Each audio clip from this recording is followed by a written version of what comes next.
watching Let's Chat.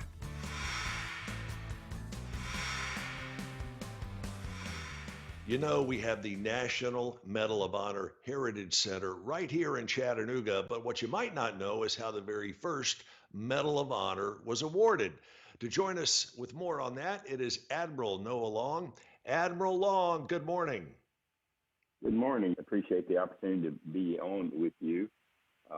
Yes, sir. We're glad you're here. Chattanooga was the scene of the action that resulted in the very first Medal of Honor being awarded. Set the stage for us and tell us how that came to be. Well, Chattanooga was a very vital rail center in the Civil War, and the armies were using rails, and so James Andrews, in conjunction with the Union general, concocted up a scheme to disrupt the railroads from Atlanta, which was supplying the Confederate garrison in Chattanooga.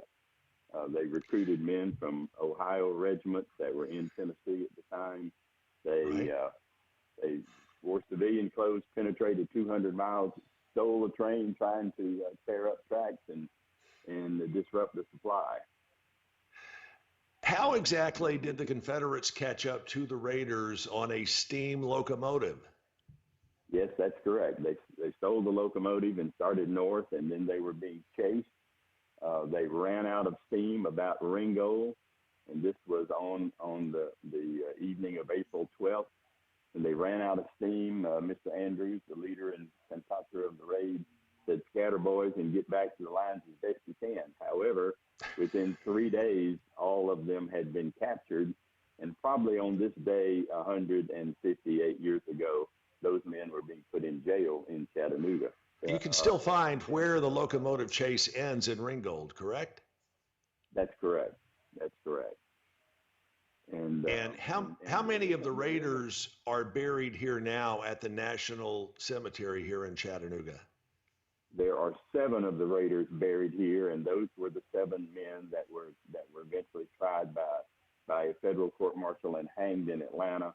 Their bodies were exhumed and brought back up to the Chattanooga National Cemetery, and they're buried along with Mr. Andrews, who was also hanged there in a monument.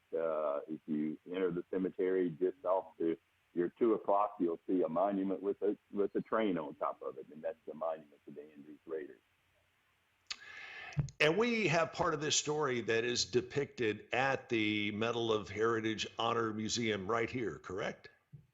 That's correct. The first gallery that after you go through the opening intro short movie, the first gallery you go into is devoted to the Andrews Raiders and gives you the whole story of the raid and who they were and what happened. One of the things that I think is amazing is after the raid, and they were freed. Some of them escaped. Some of them were exchanged when Mr. Lincoln asked them to come to Washington and the first medals were awarded. They were eligible to have left service at that time.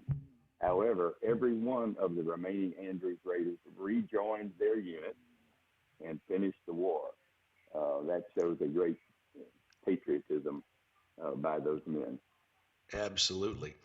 Wasn't there a movie made about this a while back?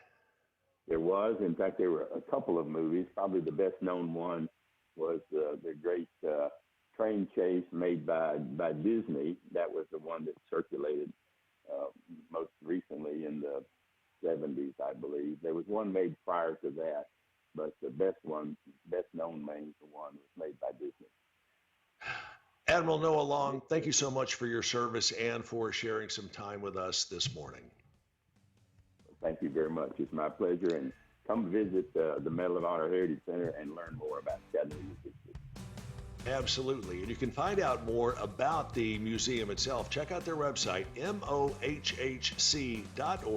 That's mohhc.org.